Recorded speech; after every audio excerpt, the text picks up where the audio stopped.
Hello SPS astrology lovers, this is Shankar Pratap Singh and you are watching SPS astrology. दोस्तों, आज का विचार लेते हैं और आज का जो विचार है वो हमें भेजा है एस्ट्रो तरुणा ने और ये लिखते हैं, ग्रेट वीडियो सर, आप एक वीडियो बनाइए जिसमें कर्ज दिया वो लौटाएगा या नहीं और कब लौटाएगा, कौन सी दशा महादशा या गोचर हो या कौन से ग्रह होंगे जिससे पता चले कि दिया हुआ कर्ज वापस मिल जाएगा। Thank you so much for teaching so well, have learn lot from watching your videos, your explanations are easy to understand, thank you once again. तो बहुत बहुत धन्यवाद आपका कि आपने अपने विचार रखे और आप हमारी वीडियोज़ रेगुलरली देखते हैं। तो जैसा आपने पूछा है कि दिया हुआ पैसा, यानी अगर आपने किसी को पैसा दिया है और वो पैसा अगर आपका डूब गया है, यानी मिलने की उम्मीद नहीं है, तो कब आपको आपका पैसा मिल सकता है। मतलब ये श्योर नहीं है कि मिल जाए, क्योंकि दूसरी की जेब में अगर पैसा है तो कब आपको मिलेगा इसका तो कोई वो है नहीं, लेकिन कब मिल सकता है। पहली बात तो ये कि जो पैसा डूब जाता है उसका योग आपकी कुंडली में कैसे बनता है, इसको समझना बहुत ज़रूरी है। इसके लिए आपको अपने बर्थ चार्ट के सेकंड हाउस को देखना है और उसके लॉर्ड की प्लेसमेंट को देखना है।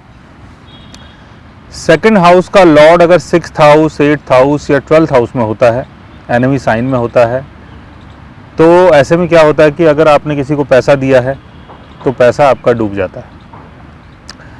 और सेकंड हाउस का लॉर्ड अगर राहु के साथ प्लेस्ड है और उसके साथ अगर 6th हाउस और 8th हाउस और 12th हाउस के लॉर्ड्स भी अगर प्लेस्ड हैं, या 6th house, 8th house, 12th house के लॉर्ड्स अगर सेकंड हाउस के लॉर्ड को देखते हैं और उसकी प्लेसमेंट अगर राहु या केतु के साथ है, तब भी कई बार ऐसा देखा गया है जो दिया हुआ पैसा है वो डूब जाता है। और पैसा मिलता कब है, यानी जो पैसा आपने दिया था पता चला कि वो तो मिलना नहीं है, लेकिन कई बार मिल जाता है। कुछ ऐसे भाग्यशाली लोग होते हैं जिनको उनका पैसा मिल जाता है। जिन लोगों ने लिया है वो आके खुद ही बोलते हैं कि ले लो अपना पैसा। तो ऐसा कब होता है? ऐसा जब होता है जब 6th हाउस, 8th हाउस के लॉर्ड्स अगर सेकंड हाउस में प्लेस्ड हो, फ्रेंडली साइन में हो, या 11th हाउस में प्लेस्ड हो, फ्रेंडली साइन में हो और उनकी दशा चले, यानी 6th हाउस यानी लड़ाई झगड़ा, 8th हाउस यानी दूसरे का पैसा, और सेकंड हाउस का लॉर्ड अगर 8th हाउस में आता है तो जो आपने पैसा दिया वो पैसा आपका डूब गया। और 8th हाउस यानी दूसरे का पैसा, बिकॉज 7th हाउस यानी पब्लिक, 8th हाउस यानी उनका पैसा।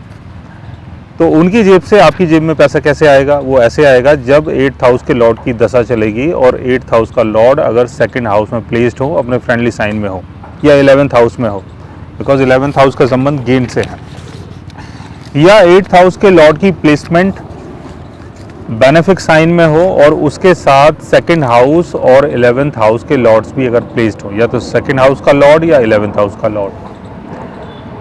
और कई बार ऐसा भी देखा गया है कि गुरु की जब दशा चलती है या शुक्र की दशा चलती है और शुक्र और गुरु की प्लेसमेंट अगर 8th हाउस में हो, या 8th हाउस के लॉर्ड के ऊपर अगर शुक्र और गुरु का अगर एस्पेक्ट पड़ता हो, तब भी कई बार ये देखा गया है जो डूबा हुआ पैसा है वो वापस मिल जाता है।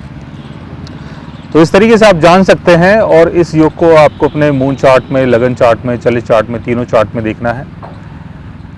तो 8th हाउस के लॉर्ड की जब दशा चलती है, 8th हाउस का लॉर्ड अगर अच्छी जगह प्लेस्ड है, 6th हाउस के लॉर्ड की दशा चलती है, 6th हाउस का लॉर्ड अगर बेनेफिक साइन में प्लेस्ड है, तो आपका जो डूबा हुआ पैसा है वो आपको कई बार मिल जाता है। सो गाइज, आज मैंने आपको बताया एक ऐसे योग के बारे में जिसमें आपका जो डूबा हुआ पैसा होता है वो कई बार आपको मिल जाता है। अगर आप भी जानना चाहते हैं किसी ऐसे योग के बारे में तो उसके लिए आप हमारे चैनल को सब्सक्राइब कर सकते हैं। और अगर आप हमसे बात करना चाहें, कंसल्ट करना चाहें, पर्सनली हमसे मिलना चाहें, तो आप हमारी वेबसाइट के थ्रू, हमारे ऐप के थ्रू हमसे मिल भी सकते हैं, बात भी कर सकते हैं, और गाइज आप हमसे कंसल्ट भी कर सकते हैं। So guys, take care, love you all and good bye.